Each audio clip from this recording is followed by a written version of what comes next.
Future government అధికారులకి నా నమస్కారాలు. నేను మీ ప్రహ్లాద్ రెడ్డి, వరండా ఐఏఎస్ హిస్టరీ ఫ్యాకల్టీ. హిస్టరీ అంటే సబ్జెక్ట్ కాదు, మన చరిత్ర, మన సంస్కృతి, మన సాంప్రదాయాల గురించి తెలుసుకోవడం. హిస్టరీ అంటే గతం కాదు, మీ భవిష్యత్తుని నిర్ణయించే ఒక కీలక అంశం. ఈరోజు మనం డిస్కస్ చేయబోయే టాపిక్ వచ్చేసి సంగం ఏజ్. సంగం ఏజ్లోని లిటరేచర్ గురించి అండ్ సంగం ఏజ్లోని సొసైటీ గురించి డిస్కస్ చేస్తున్నాం. ఇక్కడ మనం గుర్తుపెట్టుకోవాల్సింది ఏంటంటే సంగం ఏజ్. సంగం ఏజ్ అంటే ఏంటి అని తెలుసుకోవాలి మనం. ప్లస్ సంగం ఏజ్ వల్ల సంగం ఏజ్ ఏ రీజన్ గురించి మాట్లాడుతుంది అని తెలుసుకోవాలి. ఇక్కడ మనకు సంగం అంటే ఫస్ట్ తెలుసుకోవాల్సింది ఏంటంటే meaning, the literal meaning of Sangam ఏంటంటే group of poets. Group of poets అన్నమాట. ఈ గ్రూప్ ఆఫ్ పోయెట్స్ వచ్చేసి వాళ్ళు ఏం చేస్తారంటే పోయెట్స్ ఏం చేస్తారు, మనకు కావాల్సిన పద్యాలు కానీ, ఆ సొసైటీకి కావాల్సిన సొసైటీ ఎలా ఉందని చెప్పి డిస్క్రిప్షన్ కానీ, పోయెట్స్ కానీ, ప్లస్ కల్చర్ గురించి కానీ, రెఫరెన్సెస్ అన్ని బుక్స్ రాయడం కానీ, ఇవన్నీ ఈ గ్రూప్ ఆఫ్ పీపుల్ రాశారనమాట. దానికోసమే ఈ గ్రూప్ ఆఫ్ పీపుల్ ఒక చోట ఉంటే సంగం అంటే ఏంటి, కలయిక అనమాట.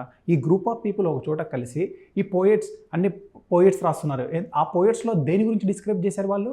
Not only about the poetry, society, culture, economy of the society, but also they described about the dynasties of Chola, Chera, Pandya. ఈ ముగ్గురు డైనాసిటీస్ గురించి మెన్షన్ చేశారు. ఈ సంగం ఏజ్ మొత్తం దాని మీదనే రివాల్వ్ అవుతుంది. ప్లస్ అంతేకాకుండా ఈ సంగం ఏజ్లో ఏ రీజన్లో ఈ సంగం ఏజ్ ఉందంటే సౌత్ ఇండియా. ఎక్కడ? సౌత్ ఇండియా గురించి ఈ సంగం ఏజ్ అంటే సౌత్ ఇండియా. సంగం ఏజ్ చదువుతున్నామంటే మనం దేని గురించి చదువుతున్నట్టు అర్థం? సౌత్ ఇండియా గురించి చదువుతున్నాం. సౌత్ ఇండియాలో specifically A reason? Tamil Nadu, Kerala and few parts of southern Andhra కూడా వస్తుంది. ఓకేనా? Because this Chola dynasty ruled few parts of Andhra కూడా, అందుకు మనం అలా కూడా చెప్పచ్చు. కానీ మేజర్గా మీరు గుర్తుపెట్టుకోవాల్సింది ఏంటంటే సంగం ఏజ్ అంటే బిలాంగ్స్ టు తమిళనాడు. సంగం అంటే ఏంటి? Group of poets. మీరు మేజర్గా గుర్తుపెట్టుకోవాల్సింది ఏంటంటే సంగం అంటే ఏంటి? Group of poets. ఇది ఏ రీజన్లో జరుగుతుంది? తమిళనాడు రీజన్లో. ఈ పీరియడ్ టైంలో డైనాసిటీస్ ఏవేవి ఉన్నాయి? చోళా, చేర, పాండ్య. ఇవి మేజర్ అనమాట, మిగతావి కూడా ఉంటాయి. ఈ పీరియడ్లో మనం లిటరేచర్ గురించి చదువుతాం, సొసైటీ గురించి చదువుతాం. ఈ టాపిక్లు మనకు ఎగ్జామ్లో the best favourite topic for UPSC is the Sangam age. ఈ Sangam age very very favourite topic అనమాట. అట్లీస్ట్ 2 to 3 క్వశ్చన్స్ లేకుండా అసలు సంగం యూపీఎస్సీలో పేపరే ప్రిపేర్ కాదని చెప్పొచ్చు మనం. సో దానికోసం మనం మేజర్గా వాడు అడుగుతున్న క్వశ్చన్స్ కూడా లిటరేచర్ మీద, దాని మీద ఫోకస్ చేద్దాం. ఇప్పుడు చూడండి, ఇందాక చెప్పిన సంగం ఏజ్ అంటే ఏంటి? ఈ పీరియడ్ ఎప్పటి నుంచి? 3th century AD నుంచి 3rd century 300 BC నుంచి 300 AD వరకు ఉన్న పీరియడే సంగం ఏజ్ అంటారు. ఈ సంగం ఏజ్ గురించి మనకు ఎక్కడి నుంచి వస్తుంది? మేజర్గా సంగం అంటే లిటరల్ మీనింగ్ ఎందుకు చూడండి, refers to the golden period. ఎందుకు golden period of ancient Tamil కల్చర్ని డిపిక్ట్ చేస్తుంది. తమిళ్ కల్చర్ని అంత అడ్వాన్స్ స్టేజ్లోకి వెళ్ళింది ఈ పీరియడ్లో. ద లిటరల్ చూడండి, సంగం అంటే ఏంటి? The assembly of poets and scholars. ఏముంది? The assembly of poets and scholars అనమాట సంగం అంటే. ప్లస్ ఏ రీజన్ గురించి? ప్రజెంట్ డే తమిళనాడు గురించి డిస్క్రైబ్ చేస్తుంది. ఇప్పుడు చూడండి, ఇదిగోండి, చోళాస్, పాండ్యాస్, చేరాస్, వీళ్ళ గురించి అనమాట. ఇప్పుడు మనకి ఎగ్జామ్లో అడిగేది ఏంటంటే, సపోజ్ చోళా ఉంది, చోళాస్ ఏ రీజన్లో ఉన్నారు, ప్లస్ వాళ్ళ క్యాపిటల్ ఏంటి, ప్లస్ వాళ్ళ పోర్ట్స్, ఇంపార్టెంట్ పోర్ట్స్ ఏమేమి ఉన్నాయి. ఇది వెరీ వెరీ ఇంపార్టెంట్ క్వశ్చన్ అనమాట. ఇక్కడనే ఈ ఏరియాలోనే క్వశ్చన్స్ పడతా ఉంటాయి. ఇప్పుడు చూసుకుందాం. ఇప్పుడు ఫస్ట్ చేరా డైనాసిటీ. 3 డైనాసిటీస్ ఉన్నాయని చెప్పాను కదా, 1, 2, 3. ఈ 3 డైనాసిటీలో first Chera dynasty, Chola dynasty and then Pandya dynasty. ఇప్పుడు మనకు ఒక్కొక్కటి చూసుకుంటూ వస్తాం. చూడండి, ఫస్ట్ ఏ రీజన్లో ఉంది? చేరా డైనాసిటీ వచ్చేసి present day Kerala and western Tamil Nadu రీజన్లో ఉంది. Western Tamil Nadu region or present day Kerala and Tamil Nadu రీజన్లో ఉంది అనమాట. ఇక్కడ present day Kerala and Tamil Nadu రీజన్లో ఉంది. ఇక్కడ దాని సింబల్ ఎగ్జామ్లో అడిగే క్వశ్చన్ ఇక్కడ కూడా అడుగుతున్నాడు. సింబల్ ఏంటి చూడండి, చేరా డైనాసిటీ సింబల్ ఏంటి, బో అండ్ యారో అనమాట. బో అండ్ యారో ఉంది తెలుసు కదా, బాణము అది ప్లస్ యారో. ఈ చేరా డైనాసిటీ క్యాపిటల్ ఏంటి, 1GR కరూర్. తర్వాత చేరా డైనాసిటీ యూజ్ చేసిన మేజర్ ఇంపార్టెంట్ పోర్ట్ ఏంటి, పోర్ట్ అంటే వ్యాపారాలు జరిగే ప్లేస్ అనమాట. Is nothing but export import జరగడానికి చాలా యూజ్ అవుతాయి అనమాట. అది ఎక్కడ, చేరా వాళ్ళ important port Muziris are ముచిరి. Muziris are ముచిరి. ఎక్కడి నుంచి అయినా ఎగ్జామ్లో అడగచ్చు. చేరాస్ అయిపోయిందా, తర్వాత చోలా వద్దాం. Cholas central and eastern Tamil Nadu region is nothing but Kaveri delta రీజన్లో వాళ్ళు ఉండేవాళ్ళు అనమాట, చోలా పీపుల్. దాని తర్వాత చోలా డైనాసిటీ వాళ్ళ సింబల్ వచ్చేసి చోలాస్ టైగర్. మీరు యుగానికి ఒకటి మూవీ చూస్తే అక్కడ ఏముంటుంది హీరోకి, ఇక్కడ టాటూ ఉంటుంది, ఏది, సింహం టాటూ, టైగర్. ఓకేనా. నెక్స్ట్ వాళ్ళ ఈ చోలా డైనాసిటీ వాళ్ళ యొక్క క్యాపిటల్ ఏంటి, Uraiyur or Pukar.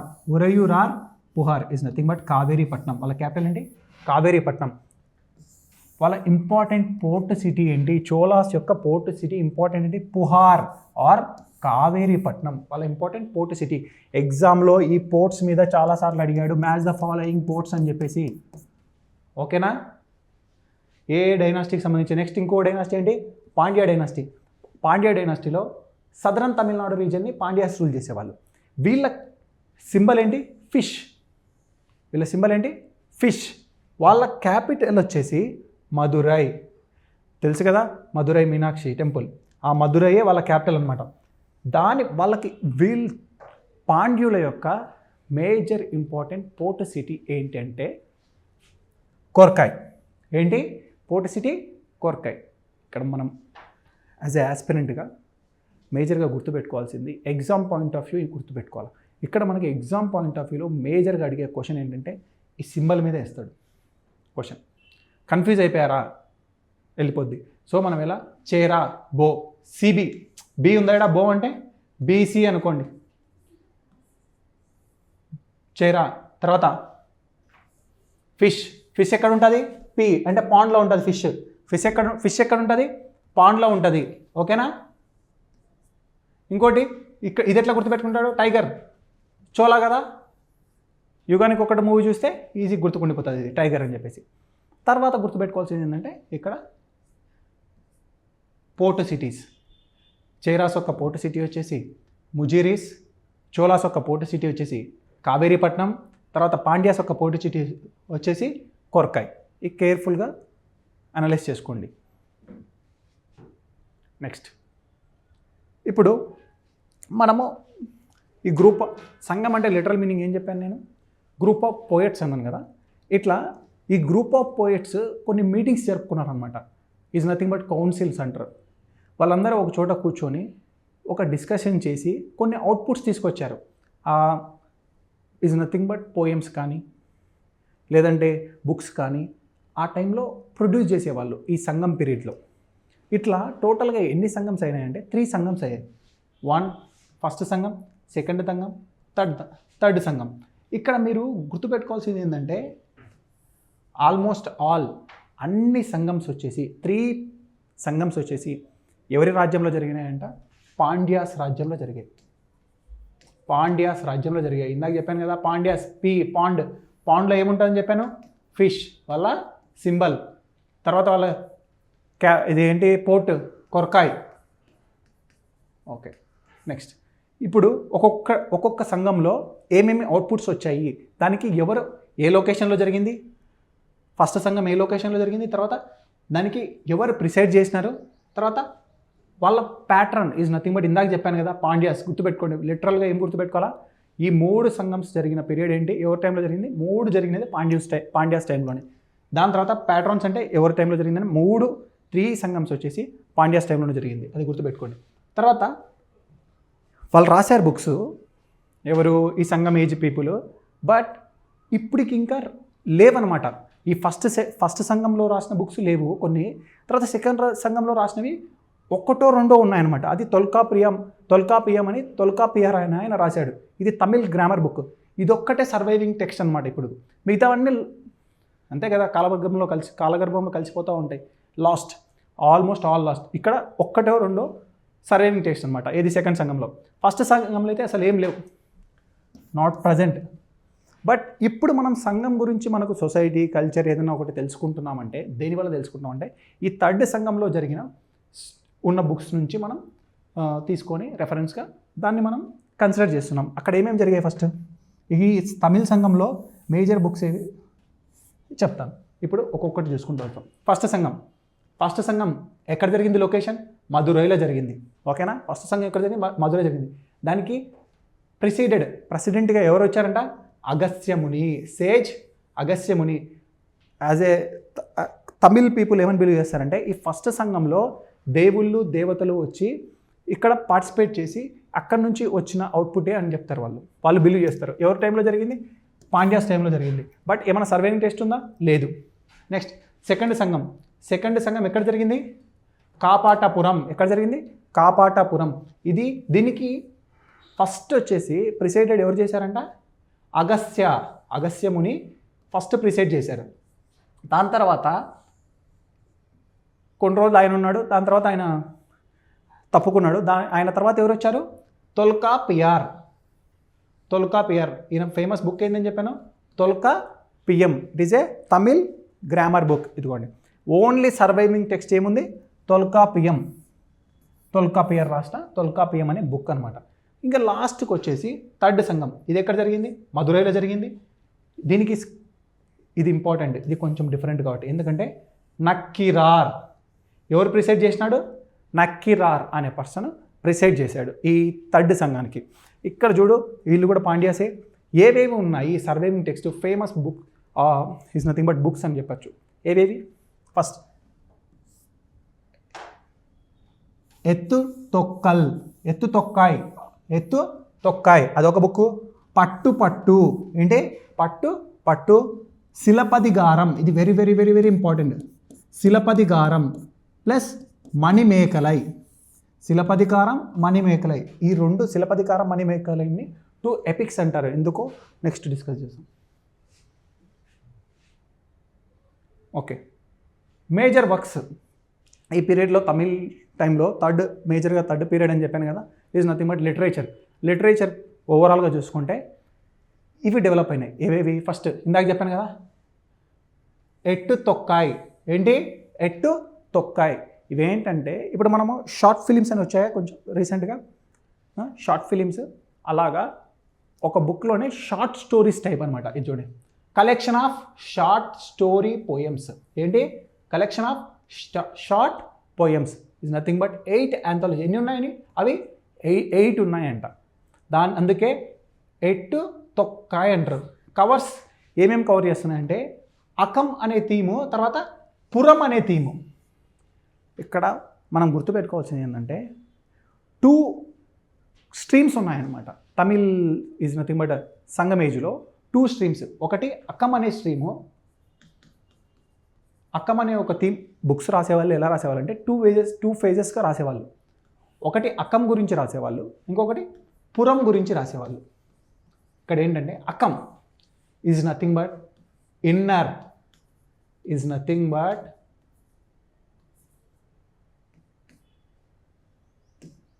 Inner, inner అంటే ఏంటంటే inner soul is nothing but personal life గురించి, లవ్, మ్యారేజ్, సపరేషన్, దాని గురించి మాట్లాడితే దాన్ని ఏమని పిలుస్తారు? అకం అని పిలుస్తారు.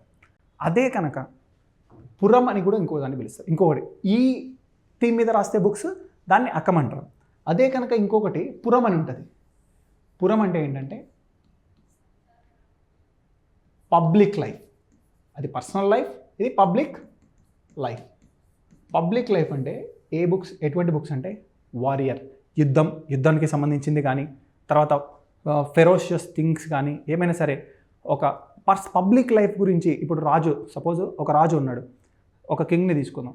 కింగ్ యొక్క మ్యారేజ్ గురించి డిస్క్రైబ్ చేస్తే దాన్ని ఏమంటారు? అకం అంటారు. అదే కనుక కింగ్ ఒక డ్యామ్ని కట్టించాడు అంటే ఇట్స్ ఎ పబ్లిక్ లైఫ్, అది పురంలో డిస్క్రైబ్ చేస్తారు. ఇట్లా 2 వేస్గా క్లాసిఫై చేసేవాళ్ళు వాళ్ళ థీమ్స్ని. దీని తర్వాత ఇది అర్థమైంది కదా, ఎట్టు తొక్కాయి 8 యాంథాలజీస్. దాని తర్వాత పట్టు దాన్ని ఏమంటారంటే 10 ఇడ్లీస్ అంటారంట. పట్టు అంటే 10 ఇడ్లీస్ అంటారు. అంటే ఏంటంటే లాంగర్ నరేటివ్ పోయమ్స్. ఇవి షార్ట్ కలెక్షన్ ఆఫ్ పోయమ్స్. ఇది లాంగ్ చాలా పెద్దవి నరేటివ్ బేసిస్గా పోయమ్స్ రాయడం. ఇవి ఏం డిస్క్రైబ్ చేస్తున్నాయంట, కింగ్స్ గురించి డిస్క్రైబ్ చేస్తున్నాయంట, బ్యాటిల్ గురించి, ఇంకా న్యాచురల్ థింగ్స్ సొసైటీలో ఏమేమి ఉన్నాయి, ఎన్విరాన్మెంట్ గురించి దాని మీద డిస్క్రైబ్ చేయడం. దాని తర్వాత మనకు తెలిసింది ఇంకోటి బాగా గుర్తుపెట్టుకొని, ఇంకోటి ఏం తెలుసు మనకి, ఇదిగోండి, ఇది వెరీ వెరీ ఇంపార్టెంట్, గుర్తుపెట్టుకోవాలి మీరు. Tolkappiyam, oldest Tamil grammar text. Tamil grammar ఇంతవరకు ఓల్డెస్ట్ తమిళ్ గ్రామర్ టెక్స్ట్ ఇంకా ఇన్ఫర్మేషన్. ఇది దేని మీద ఇన్ఫర్మేషన్ ఇస్తుంది, not only it's Tamil grammar book, it gives information about society, culture and behaviour of the human ఎలా ఉంది అని చెప్పేసి డిస్క్రైబ్ చేసింది. ఓకేనా, ఇందాక చెప్పాను కదా 2 స్ట్రీమ్స్ ఉంటాయని చెప్పేసి, ఒకటి inner life or personal life, ఇంకోటి పురం. ఇది చూడండి, love, longing, union, separation, 5 themes, 5 modes. Union ఒకటి, వెయిటింగ్ ఒకటి, ఇవన్నీ అనమాట చూసుకోండి. తర్వాత పురం అంటే exterior life, war, heroism, death, generosity ఇవన్నీ డిస్క్రైబ్ చేస్తే దాన్ని పురం అంటారు. 2 థీమ్స్గా డిస్క్రైబ్ చేసినాడు. నెక్స్ట్ ఇక్కడ 2 ఎపిక్స్ అనమాట తమిళ్ టైంలో. ఇది ఏ సంఘం టైంలో వచ్చింది, ఇది శిలపదికారం అండ్ మణిమేకల ఏ సంఘం పీరియడ్ చెప్పాను కదా, 3rd సంఘం టైంలో అని చెప్పేసి. ఈ 3rd సంఘం టైంలో వచ్చేసి మనం బాగా గుర్తుపెట్టుకోవాల్సింది ఏంటంటే శిలపదికారం. ఇది ఎవరు రాశారు, ఇల్లంగో అడిగల్. గుర్తుపెట్టుకోండి, ఇల్లంగో అడిగల్ బాగా గుర్తుపెట్టుకోవాలి. శిలపదికారం, ఇల్లంగో అడిగల్, మణిమేకలై, సట్టనార్. మణిమేకలై ఎవరు రాశారు, సట్టనార్. శిలపదికారం, ఇల్లంగో అడిగల్, మణిమేకలై, సట్టనార్. ఫస్ట్ ఈ పేర్లు గుర్తుపెట్టుకోవడమే పెద్ద టాస్క్. ఈ పేర్లు ఆ ఆథర్లు గుర్తుపెట్టుకోవడం పెద్ద task.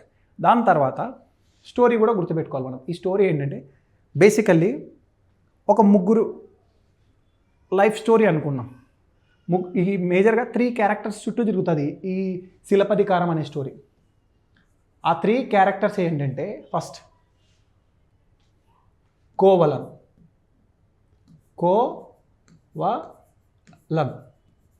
Is an a male rich merchant son అనమాట ఆయన. ప్లస్ ఈయన వైఫ్ వచ్చేసి, ఈయన ఒకరిని మ్యారేజ్ చేసుకుంటాడు. ఆమె పేరు ఏం పేరంటే, బాగా నాలెడ్జబుల్ మంచి ఆమె అనమాట, కన్నాగిని మ్యారేజ్ చేసుకుంటాడు. ఎవరిని, కన్నాగిని మ్యారేజ్ చేసుకుంటాడా. ఈయన రిచ్ మర్చెంట్, మనకు తెలుసు రిచ్ మర్చెంట్ అంటే బాగా డబ్బులు ఉంటాయి. ఈయన ఏం చేస్తున్నాడంటే, మ్యారేజ్ ఒకరోజు మాధవి అనే కోర్టు డ్యాన్సర్ని చూస్తాడు, కోర్టు నర్తకిని. చూసిన తర్వాత this Kovalan falls love with Madhavi. ఎవరితో, మాధవితో లవ్లో పడిపోతాడు. లవ్లో పడిపోయిన తర్వాత ఈయన ఏం చేస్తాడంటే, ఇంకా మర్చిపోతాడు, కన్నాగి గురించి మర్చిపోతాడు. ఇంకా he just ignores Kannagi. Even though he ignores, ఈమెం పట్టించుకోలేదు మన కన్నాగి. బట్ ఈయన ఏం చేసేవాడంటే, కోవలన్ డబ్బులు మొత్తం ఆమెకే ఇచ్చేసాడు. మొత్తం ఇచ్చేస్తా పోయాడు. మొత్తం ఇచ్చేసిన తర్వాత కొన్ని రోజులకు ఏమైందంటే, పెన్నీలెస్, డబ్బులు లేకుండా అయిపోయాడు. ₹1 కూడా లేదు ఆయన దగ్గర. Even though he does not have any money. అప్పుడు డిసైడ్ అయిపోయి రిటర్న్ వస్తాడు. ఎవరి దగ్గరికి వస్తాడు, కన్నాగి దగ్గరికి వస్తాడు. కన్నాగి ఏం చేస్తుందంటే, సరే మన దగ్గర డబ్బులు లేదు, మనం ఎలా అయినా డబ్బులు సంపాదించుకోవాలని చెప్పేసి ఇక్కడ నుంచి వాళ్ళు ఉన్న ప్రదేశం నుంచి వాళ్ళు వెళ్ళిపోతారు. ఎక్కడికి వెళ్ళిపోతారంటే, మదురైకి వెళ్ళిపోతారు. మదురైకి వెళ్ళిపోయిన తర్వాత ఇంకా తినడానికి ఏం లేదు వాళ్ళ దగ్గర. అప్పుడు ఏం చేస్తుందంటే, కన్నాగి దగ్గర ఒక బ్రేస్లైట్ ఉంటుంది. ఆ బ్రేస్లైట్ తీసుకెళ్ళి ఎవరికి ఇస్తుంది, కోవలనికి ఇస్తుంది. ఇది వెళ్ళి అమ్ముకోనరా, దీని నుంచి మనం ఏం చేస్తామంటే, దాని నుంచి వచ్చే డబ్బులు ఉంటాయి కదా, మనం దాని నుంచి వచ్చే డబ్బులతో మనం ఈరోజు పూట గడుపుకుందాం అని చెప్పేసి మనం కొంచెం లైఫ్ స్టార్ట్ చేద్దామని చెప్పి చెప్తుంది. బట్ వెన్ దిస్ పర్సన్ ఒక రింగ్ ఆర్ బ్రేస్లెట్ అనుకుంటా, ఒకసారి క్లారిఫై చేసుకుందాం. ఇది తీసుకొని వెళ్ళిన తర్వాత ఒక గోల్డ్ స్మిత్ దగ్గరికి వెళ్తాడు.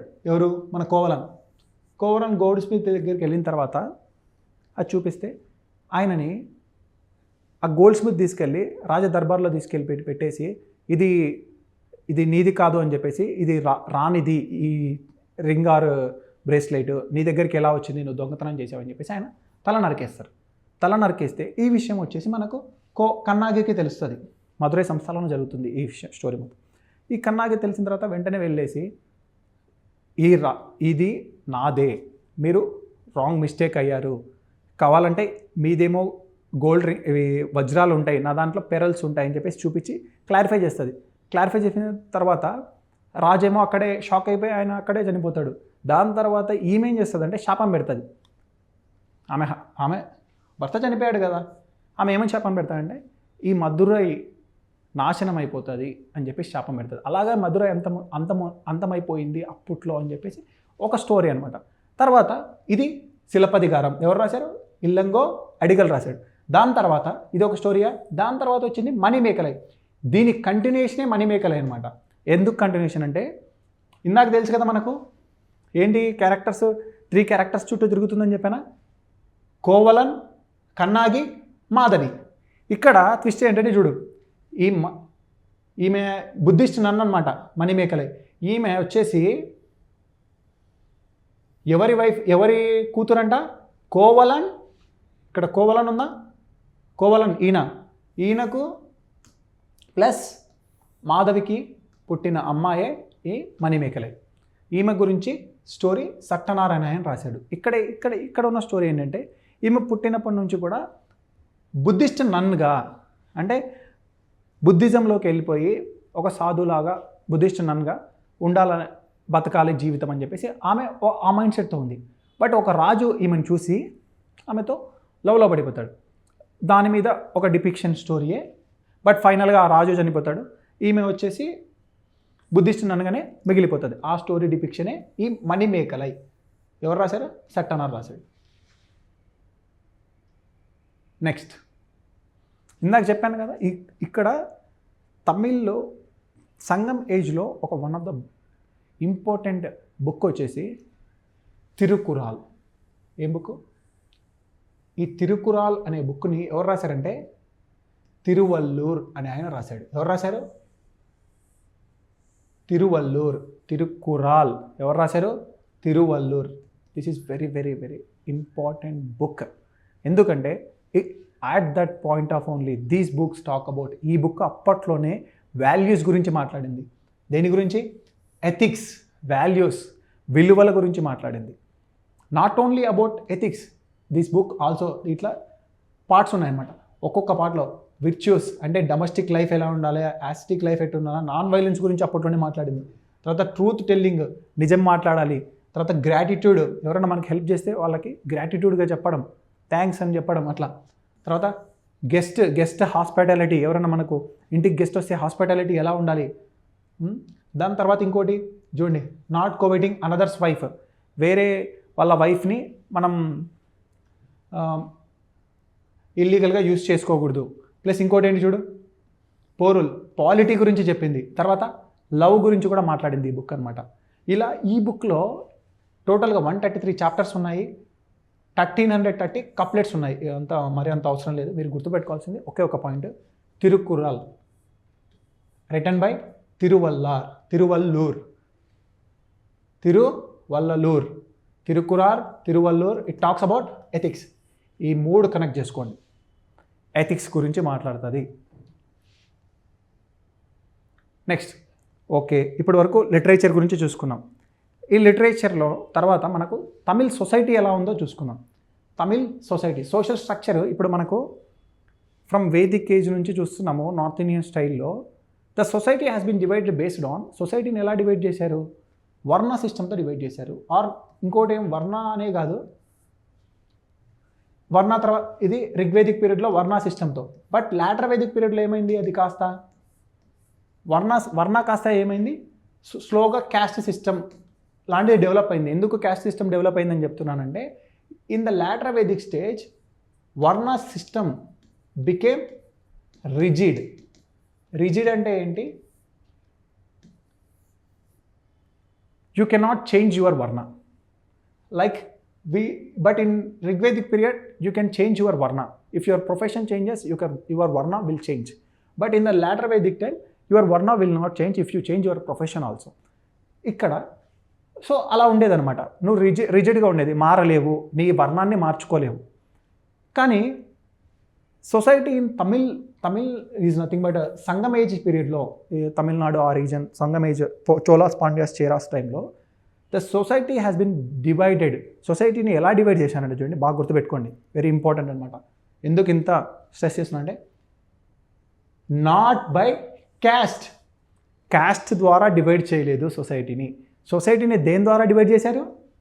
ఆక్యుపేషన్ అండ్ రిలీజన్ ద్వారా డివైడ్ చేశారు. Reason, not religion. Occupation and reason అంటే ఏరియా వైజ్గా, ప్లస్ ఇంకోటి ఏంటి, ఆక్యుపేషన్ వైజ్గా అంటే నువ్వు చేసే వృత్తి పరంగా. ఇక్కడ చూడు ఎలా డివైడ్ చేశారంట. హిల్స్లో నివసించే వాళ్ళు, హిల్స్ అంటే కొండలు, ఆ ప్రాంతంలో నివసించే వాళ్ళు, దాన్ని వాళ్ళు ఏమని పిలిచేవాళ్ళంట? కురుంజి అని పిలిచేవాళ్ళు. బాగా ఫస్ట్ 5 టైప్స్ ఆఫ్ క్లాసిఫికేషన్ చేశారు సొసైటీని. ఎలాగా? కురుంజి హిల్స్లో నివసించే వాళ్ళు, ముల్లాయ్ ఫారెస్ట్లో నివసించే వాళ్ళు, మారుతం ఫామ్ ల్యాండ్లో నివసించే వాళ్ళు, తర్వాత నైటాల్ కోస్టల్ ఏరియాస్లో నివసించే వాళ్ళు, తర్వాత పలై డెజర్ట్ ఏరియాలో నివసించే వారిని. ఇట్లా ఈ 5 క్లాసిఫికేషన్ చేసి రీజన్ వైజ్గా దాన్ని ఈ రీజన్ వాళ్ళు ఈ ఆక్యుపేషన్ చేస్తారు, ఈ రీజన్ వాళ్ళు ఈ ఆక్యుపేషన్ చేస్తారు, ఈ రీజన్ వాళ్ళు ఈ ఆక్యుపేషన్ చేస్తారు, ఈ రీజన్ వాళ్ళు ఈ ఆక్యుపేషన్ చేస్తారు అని చెప్పి, ఈ రీజన్ వాళ్ళు ఈ ఆక్యుపేషన్ చేసిన తర్వాత ఆ రీజన్ వాళ్ళు ఆ ఆక్యుపేషన్ చేయడం వల్ల ఏ దేవుణ్ణి వాళ్ళు ప్రే చేస్తున్నారు అని చెప్పేసి క్లాసిఫై చేసినారు అనమాట సొసైటీని. చూడు, first Kurinji hill area region, వాళ్ళు ఏ ఆక్యుపేషన్ అంట, ఏ ప్రొఫెషన్లో ఉండేవాళ్ళంట? హంటర్స్, గ్యాదరర్స్, హనీ కలెక్షన్ చేసేవాళ్ళంట. వాళ్ళు పూజించే దేవుడు ఎవరంట? మురుగన్ ఆర్ కార్తికేయుని పూజించే వాళ్ళంట దేవుణ్ణి. తర్వాత ముల్లాయ్ ఫారెస్ట్ పీపుల్, ఫారెస్ట్లో ఉండేవాళ్ళు. వాళ్ళ ఆక్యుపేషన్ ఏంటంట? హెడ్డర్స్ అండ్ క్యాటిల్ కీపర్స్, క్యాటిల్ని పెంచేవాళ్ళు. హెడ్ అంటే జంతువుల్ని పెంచేవాళ్ళు. వాళ్ళు పూజించే దేవత ఎవరంట? మయోన్ ఆర్ విష్ణు. దాని తర్వాత మరుతం, ఈ ఫామ్ ల్యాండ్ ఏరియా పీపుల్ అంట ఫార్మర్స్ ఆర్ కల్టివేటర్స్ అంటే వాళ్ళు పూజించే దేవుడు ఎవరంట? గాడ్ ఇంద్ర. సేమ్ అలానే కోస్టల్, దాన్ని నైటాల్ అంటారు. వాళ్ళు ఏ ఆక్యుపేషన్లో ఉన్నారంటారు? ఫిషర్ మ్యాన్, సెయిలర్స్, ట్రేడర్స్గా పనిచేసే వాళ్ళు అంట, వాళ్ళ ప్రొఫెషన్ అనమాట. తర్వాత వాళ్ళు ఏ దేవుడిని పూజించేవాళ్ళు? వరుణ్ణి పూజించేవాడు, వరుణ. సేమ్ అలాగే డెజర్ట్ అంటే అడవిలలో, డెజర్ట్ అంటే మనకు రాజస్థాన్ అటువంటి ప్లేసెస్లో దాన్ని ఏమని పిలిచేవాళ్ళు? పలాయని పిలిచేవాళ్ళు.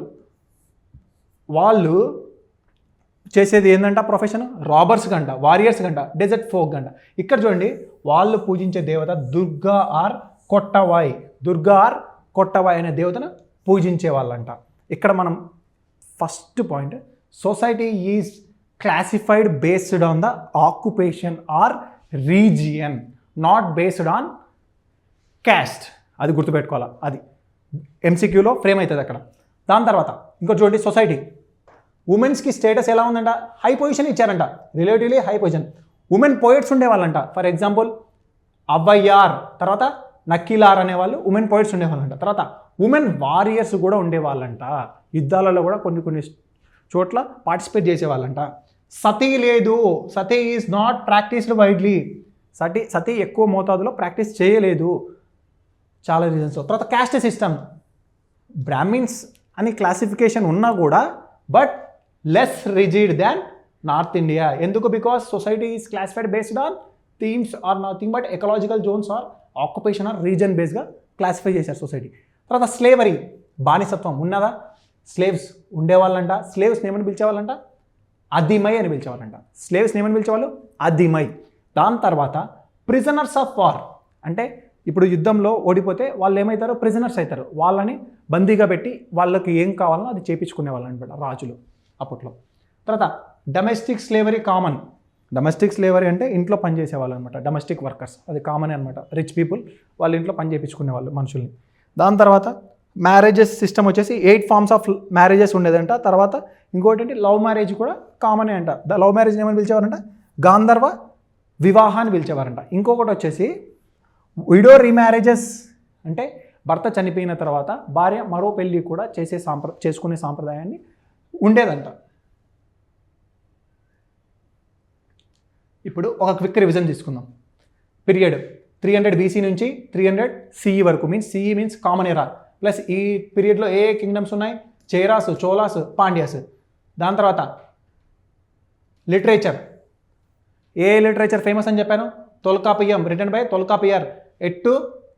ఎట్టుతో గాయ్, ఇది ఏం చెప్పాను నేను, షార్ట్ స్టోరీ కలెక్షన్. తర్వాత పట్టు ఇదేంటిది, లాంగ్ నరేటివ్ పోయమ్స్. తిరుకులార్, ఇది ఎథిక్స్ బుక్. శిలపదిగారం, ఇది రాసింది ఎవరు, ఇల్లంగో అడిగల్. తర్వాత మణిమేకలై, సట్టనార్. ఈ శిలపదిగారం, మణిమేకలై వచ్చేసి 2 ఎపిక్స్ ఆఫ్ తమిళ్ పోయం. ఇది ఈ తిరుకురాల్, ఇది ఎవరు రాశారు, తిరువల్లూరు రాశారు. ఇట్ టాక్స్ అబౌట్ ఎథిక్స్ గురించి మాట్లాడుతుంది. దాని తర్వాత సోషల్ ఫీచర్స్, అంటే సొసైటీని ఎలా క్లాసిఫై చేశారంట, ecological zones or occupation based or region బేస్డ్గా క్లాసిఫై చేశారు.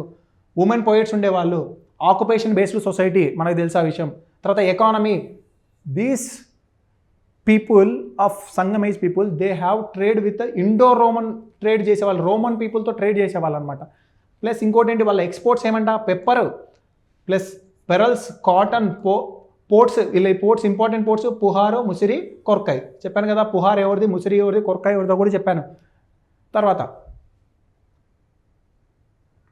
వీళ్ళ డైనాసిటీ మేజర్గా డిక్లైన్ మీన్స్ ఎండ్ కావడానికి రీజన్ ఏంటంటే, ఈ సంగమ్ ఏజ్ కలాబ్రా ఇంటరెగమ్ మీన్స్ కలాబ్రాస్ వచ్చేసి అటాక్ చేశారు, దానివల్ల ఎండ్ అయిపోయింది. Not only because of that, ఇంకొక రీజన్ ఏంటంటే భక్తి మూమెంట్ అనే స్ట్రాంగ్ మూమెంట్ స్టార్ట్ కావడం వల్ల ఈ సంగమ్ ఏజ్ని కాస్త రీప్లేస్ చేసి ఏమొచ్చింది, భక్తి మూమెంట్ ప్లేస్ చేసింది, సంగమ్ ఏజ్ని రీప్లేస్ చేసింది. ప్లస్ ఇంకొకటి ఇక్కడ మేజర్ ఇంకోటి ఏంటంటే, క్లాసికల్ లాంగ్వేజ్గా తమిళ్ని డిక్లేర్ చేశారు Indian government. Because of these ఇవన్నీ తమిళ్లో ఉండడం వల్లనే, ఈ లిటరేచర్ వల్లనే. ఎందుకు డిక్లేర్ చేశారు, ఓల్డెస్ట్ సర్వైవింగ్ టెక్స్ట్గా. ప్లస్ ఇంకోటి ఏంటి, క్లాసికల్ లాంగ్వేజ్గా classical language status Indian government declare చేశారు అనమాట. ఈ క్లాసికల్ లాంగ్వేజ్ స్టేట్స్ 2004లో తమిళ్ని రికగ్నైజ్ చేశారు. ప్లస్ ఇంకొకటి ఏంటి చూడండి, తిరుకురాల్. ఇందాక చెప్పాను కదా, ఎవరు రాశారు ఇది, తిరువల్లార్.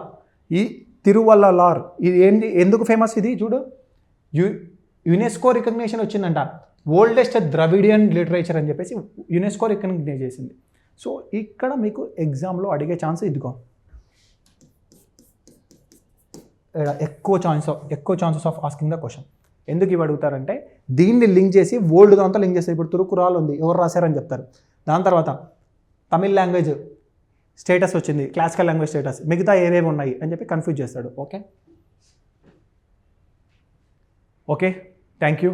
Veranda IAS, where your dream becomes reality.